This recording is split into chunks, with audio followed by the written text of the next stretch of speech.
तो hi friends, आप सभी का स्वागत है एक बार फिर से एक स्टूडेंट में। और जीडीए की सबसे एक बड़ी अपडेट, क्योंकि यहाँ पे बहुत सारे हमारे स्टूडेंट भाई का जिन्होंने अभी जीडीएस के लिए फॉर्म भरा था, उनका सवाल था आखिर कट ऑफ कितना जाएगा, अलग अलग स्टेट्स वाइज कितना कट ऑफ जा रहा है, कितना कट ऑफ नहीं जाएगा। दोस्तों आज सारे हम डिटेल्स में आज हम बात करेंगे आज की वीडियो में अंत तक बने रहेगा।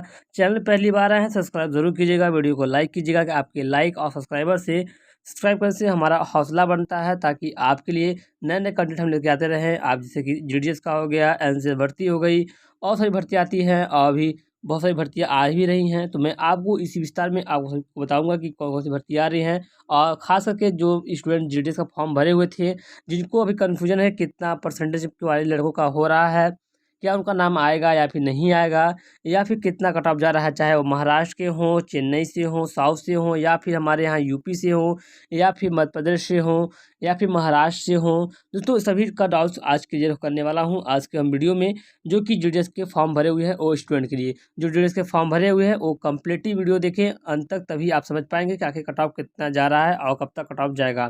चलिए तो वीडियो को हम शुरू करते हैं आज के वीडियो में। सबसे पहले दोस्तों हम बात करेंगे जो हमारे महाराष्ट्र के भाई हैं उनके लिए। दोस्तों अगर आप महाराष्ट्र के हैं, आप स्टेट बोर्ड से हैं, सीबीएसई बोर्ड से हैं, अगर आपका 90 प्लस चल रहा है तो आपकी फर्स्ट मेरिट लिस्ट में आपका नाम आ सकता है।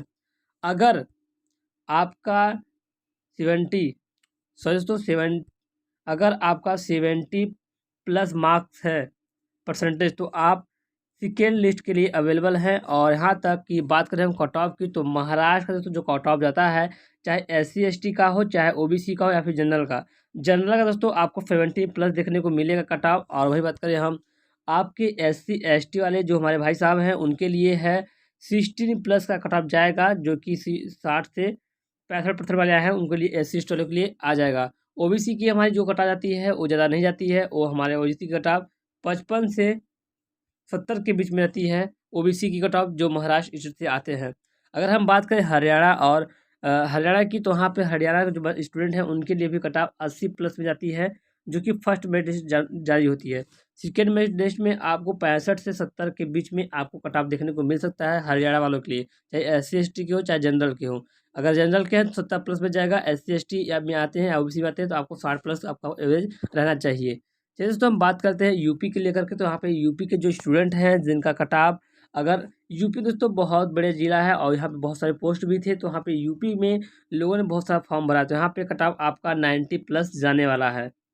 फर्स्ट में से 90 प्लस कट ऑफ जाने वाला है। अगर इसके बाद अगर हम बात करें SC ST और OBC को लेकर के, तो वहाँ पे OBC का 70 प्लस जाएगा, और SC ST वालों के लिए 60 या 55 तक चल जाने वाला है आपका SC ST वालों का कट ऑफ, जो कि बहुत ज़्यादा कट ऑफ नहीं है SC ST वालों के लिए। और दोस्तों सारे और बहुत सारे लोग पूछ रहे थे कि भाई मेरा इतना परसेंटेज है, किसी का 90 है, किसी का 99 है, किसी का 75 है, किसी का 80 है, किसी का 60 है, क्या मेरा सिलेक्शन होगा या नहीं होगा।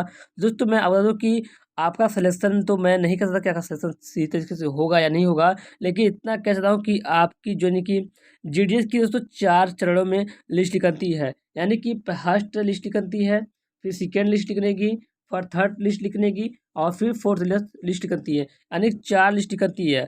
4 लिस्ट तो जब निकलती है तो हमारी सबसे पहले फर्स्ट लिस्ट निकल के आती है, जो कि 90 प्लस वाले लोगों का होता है फर्स्ट लिस्ट में। उसके बाद जो हमारी दूसरी सेकेंड लिस्ट निकलती है मेरिट लिस्ट, उसमें हमारा 70 से 75% तक के लोगों का लिखा जाता है। और थर्ड मेरिट लिस्ट में आती है तो 65 और 60 के बीच वाले लोग हमारे आ जाते हैं मेरिट लिस्ट में।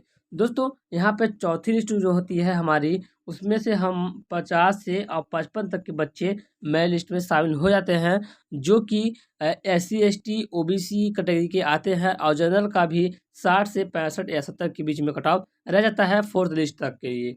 दोस्तों ये थी हमारी बताने को दोस्तों कि यहाँ पे जो हमारे स्टूडेंट हैं जिनके पास अभी इन्होंने फॉर्म भरा जीडीएस का, जिसमें कि फर्स्ट लिस्ट, सेकेंड लिस्ट और थर्ड लिस्ट का पूछ रहे थे, तो यहाँ पे 4 लिस्ट निकालती है, 4 लिस्ट का मैंने दे दिया है। फाइनल राउंड में आपका सिलेक्शन होना ही होना है, क्योंकि दोस्तों वैकेंसी इतनी है कि यहाँ पे जितने जीडीएस की जो वैकेंसी है 10th पास के लिए, वो हर महीने में 2 महीने 3 महीने वैकेंसी आती रहती है, तो अभी भी भरपाई नहीं कर पा रहा है पोस्ट को जीडीएस। तो जहाँ पे देख सकते हैं कि यहाँ पे फर्स्ट सेकेंड फोर्थ लेंथ में निकाल के लेके आ रहा है अपना वैकेंसी को लेकर के। तो यहाँ पे कहीं ना कहीं जीडीएस की तरफ से कि आपका अगर 16 प्लस 16+ आपका मार्क्स है, परसेंटेज है, तो आपका सिलेक्शन हो सकता है। अगर आप चाहे किसी भी राज्य के हों, अगर आपके यहाँ वैकेंसी है और आपके डिवीज़न में कितनी वैकेंसी खाली हैं और उस हिसाब से देखा जाए तो उस हिसाब से आपकी भर्ती सुनिश्चित की जा सकती है। जैसे कि हमारे यहाँ यूपी में अगर बात करें हम मिर्ज़ापुर डिवीज़न की या फिर इलाहाबाद डिवीज़न की, तो यहाँ पे तो वैकेंसी ज़्यादा देखने को मिलती थी, और वाराणसी डिवीज़न की भी ज़्यादा वैकेंसी थी, क्योंकि मैं यहाँ पे सोनभद्र डिवीज़न यानी कि मिर्ज़ापुर डिवीज़न से मैं बिलोंग करता हूँ। तो यहाँ पे मिर्ज़ापुर डिवीज़न की बात करें तो यहाँ पे मिर्ज़ापुर डिवीज़न में कम से कम दोस्तों जनरल के 94 सीटें मिली थी देखने के लिए। 24 डिवीज़न में 94 सीटें देखने को मिली थी, जहाँ वैकेंसी देखने को मिली थी। तो लोग 94 जगह पे लिए अप्लाई किए हुए थे।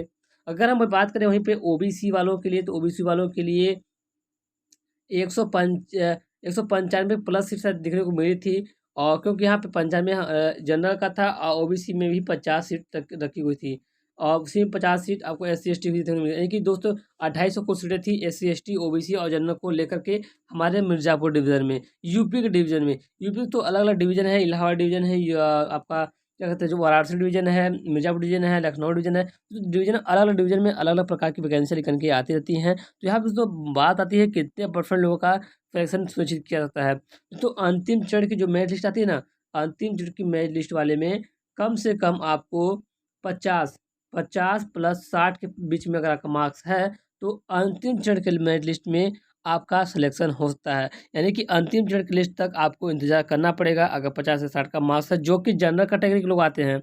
और SC ST वालों के लिए आपको करना कुछ नहीं है। SC ST के जो स्टूडेंट हैं उनके लिए तो भाई होना ही होना है, वो कहीं नहीं सकते। SC ST OBC वालों को होना ही होना है, चाहे वो क्या 45 से 60 के बीच अगर मार्क्स है उनका, तो 100% होगा। डॉक्यूमेंट्स तो क्या क्या चाहिए, जो डॉक्यूमेंट्स बहुत सारे लोग पूछते हैं डॉक्यूमेंट्स भी कौन कौन से चाहिए, तो इसके लिए हम आपको नेक्स्ट वीडियो में बताएंगे कि अगर आपका सिलेक्शन होता है तो आपको कौन कौन से डॉक्यूमेंट वेरिफिकेशन के लिए मांगे जाते हैं, इसके बारे में भी मैं आपको डिटेल में वीडियो बनाऊंगा। तो फ्रेंड्स हमें उम्मीद है कि आप लोग फाइनली समझ गए होंगे कि कितना कट ऑफ जाने वाला है, कितना लोगों का सिलेक्शन होने वाला है, और जो जो क्वेश्चन रह गया हो हमें कमेंट्स में बताइएगा, और तो मैं आपको इसका जवाब ज़रूर दूंगा। और वीडियो पसंद है वीडियो को लाइक कीजिएगा, चैनल सब्सक्राइब कीजिएगा। तब तक के लिए जय हिंद।